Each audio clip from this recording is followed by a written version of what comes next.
ఒకప్పుడు వంగదేశంలో గిరీష్ చంద్ర ఘోష్ అనే నాటక రచయిత తాను నాటకాలను రాయటమే కాకుండా సహనటులతో కలిసి వేలాది నాటకాలను ప్రదర్శించి ఆ రాష్ట్రమంతటా కూడా మంచి పేరు ప్రఖ్యాతులు గడించాడు.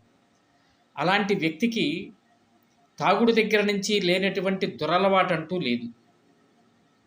ఆయనకు పూర్వజన్మ సుకృతం చేత ఒకసారి రామకృష్ణ పరమహంసను దర్శించే భాగ్యం లభించింది.